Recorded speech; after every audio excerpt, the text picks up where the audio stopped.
Përshëndetje. Atëherë pyetjen po e bëj me njëherë të drejtë për drejtë. A ndikojnë zgjedhjet kur jemi në fushat elektorale që moneda e përbashkët e euro të arrijë në këto nivele që nuk ishim parë që nga muaji janar? Po, në fakt ka ndikuar fushat elektorale sepse ne shohim që kemi shpenzime të tepërta që bëjnë deputetët apo kandidatët për deputet. Madje nga informacionet që kam unë, nga burime le themi zyrtare për ato agent marketingut cilët menaxhojnë faqet e deputetëve, le themi që shkon pagesa mujore deri në 5.000 euro, fotograf dhe çdo gjë që ka lidhje me marketimin dhe le themi krijimin e një imazhi pozitiv për çdo kandidat për deputet janë para. Dhe në fakt, siç thash dhe unë, 5.000 euro dhe pagesat që deputetët kryen, nuk e kryen monedhën lek, por i kryen monedhën euro. Kështu që kjo tregon që ndoshta kandidatët për deputet kanë sponsorizime nga forma të ndryshme, ndoshta nga biznese, nga simpatizantë, nga përkrahës etj, por që janë në monedhën euro. Kjo ka ndikuar në shtimin e monedhës euro në tregun tonë, duke dëmtuar dhe një herë tregun tonë. E dim shumë mirë që jemi shumë të ndjeshëm nga monedha euro sepse tregtia jashtme sot në Shqipëri po ka një ndikim negativ duke qenë se nuk janë më të çmimet aq konkurruese. Kemi folur për 3 vite se si është dëmtuar sektori fason, se si janë dëmtuar eksportuesit, po nga ana tjetër dhe si janë dëmtuar ato të cilët lidhen dhe kanë ndikim me financat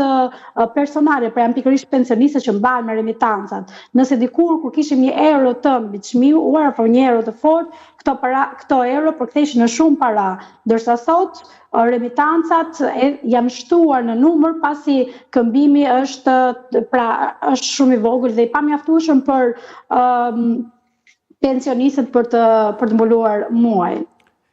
Cilat janë parashikimet le themi, sepse ju përmendët zgjedhjet dhe në pyetjen që u bëra unë, por jemi dhe në prag të sezonit turistik dhe ne shpesh kur afrohet sezoni turistik kemi një valutë më të madhe në euro edhe turistëve të huaj, po qoftë edhe të bashkëdhetarëve tanë, si nga Kosova, apo edhe ata cilët jetojnë në diasporë dhe rikthehen për të kaluar pushimet në Shqipëri.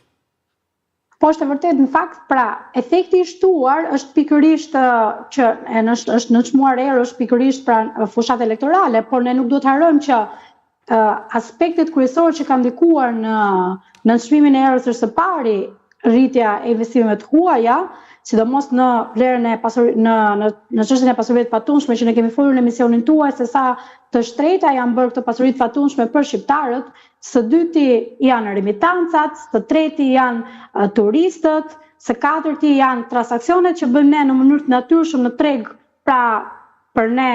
de facto është monedhë zyrtare dhe euro dhe leku, ndërkohë që de euro kemi vetëm lekun, dhe nga ana tjetër janë dhe elemente të tjerë të eurove informale që mund të futen dhe këto nga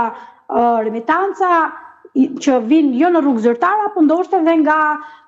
sektorët ekonomisë që bëjnë evazion fiskal, apo ndoshta dhe elementet pastrimit parave. Patjetër që afrimi me sezonin turistik do të na sjellë përsëri një euro të nënçmuar duke krijuar atë hendekun e euros dhe lekut. Do të ishte diçka e mirë nëse forcimi i lekut të vinte si pasojë e rritjes ekonomike, por në të vërtetë ky forcimi i monedhës vendase ka ardhur si sasi e tepërt e eurove në tregun vendas. Kështu që parashikohet që përsëri do të kemi një euro në nivele të ulta për ato individ të cilët duan të bëjnë, le themi, tregti në një farmase me kursin e këmbimit, duhet të jenë të vëmendshëm sepse sezoni turistik do të shtojë eurot në treg. Gjithsesi, kemi një sasi të madhe të euros, kemi një përdorim të madhe të euros edhe